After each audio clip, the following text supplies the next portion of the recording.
701, take 2. People need to tune into Series 3 because there was such an intense cliffhanger at the end of Season 2. Series 3 particularly, we get a big insight into the mind of Spectre.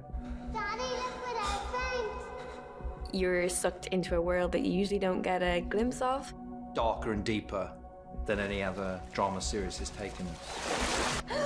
What ends up on the page is so much more interesting and unlikely and unsettling and out of left field than pretty much anything I could have ever come up with. How's he doing? He's lost so much blood. It looks like he's dying.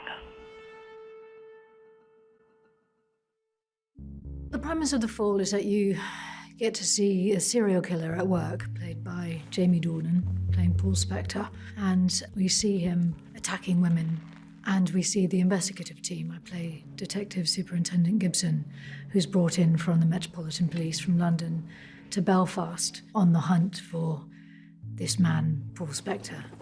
I think the thing about Spectre that has been more harrowing for people is that he is a relatively normal person outside of the murders. Could he really look like that? He isn't vilified from the offset as someone who is abhorrent. He induces fear in us, and ultimately his crimes do provoke repulsion. But what's gnawing away, and I think creating a greater sense of disturbance in the storytelling, is this sense that we have identified him as a human being. The Gibson-Spector relationship is strange. They have an equal obsession for each other. It's very much a cat and mouse dynamic. He's in hospital. He's incapacitated. And yet he's still infecting the lives of every person he comes into contact with. They've both caught each other out, surprised each other with their tactics. And I think that psychological interaction is titillating for them. There are also aspects to their personality which bring them together. The character of Gibson, as played by Gillian, is not a squeaky clean, perfect whiter than white police officer. She's a woman with her own problems and her own difficulties. She's very different from anything that I've read or seen before. I still find her elusive and mysterious, and that's not very often the case. Hi, Mum, and it's Daddy, please.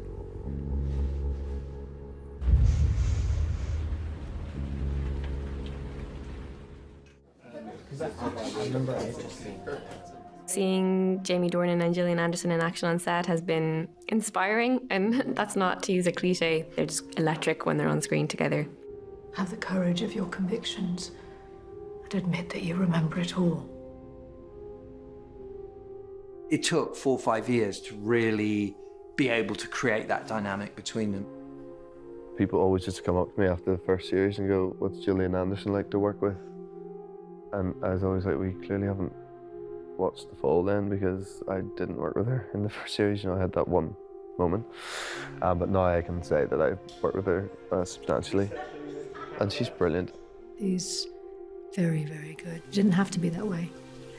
Could have been that he was just good at appearing like a terrifying, menacing, attractive serial killer, but he actually can act his way out of a lot.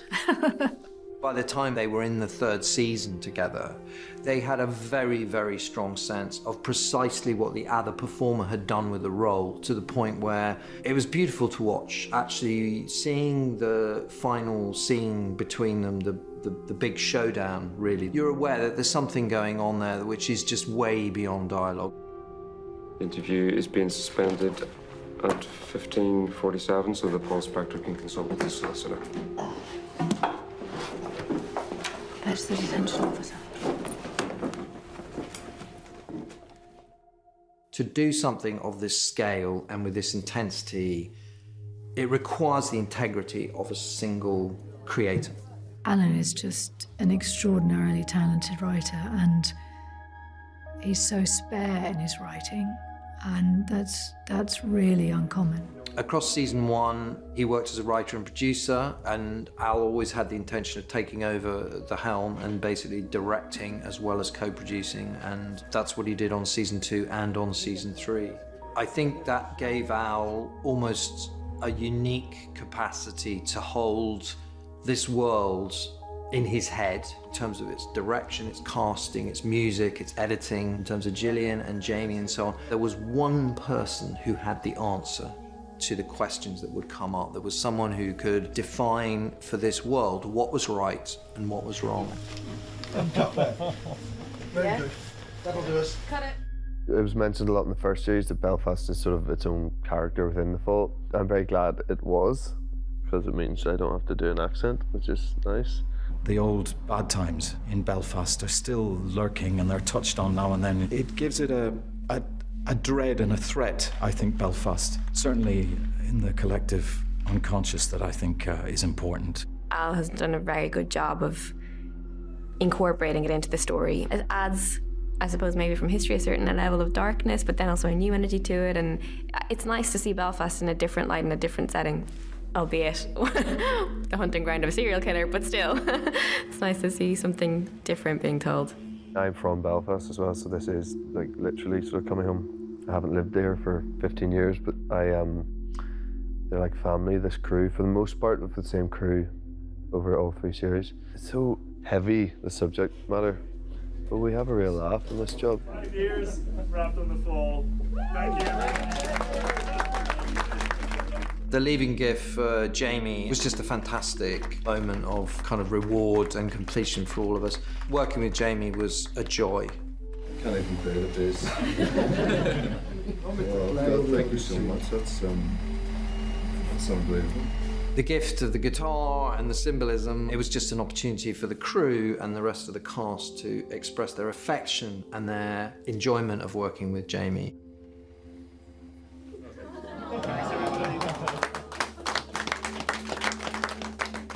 And I was moved by the fact that he was hugely moved by it.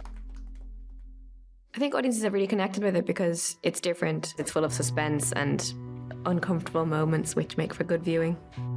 This job, for me, is professionally the best thing that's ever happened to me. The overriding memory that I will carry from it is it's such good material that it doesn't come along that often. We'd love to revisit a story with Gillian. We'd love to revisit a story with Gibson. But it's down to Al. We have to find the right story. Not every crime story will work for The Fall. It has to be a very, very specific story. It's the nature of the show, and it's the thing that makes the show rare, is you have to wait for that story to come along. We have to wait for Al to find that next story. And when it comes, I'm sure we'll make it.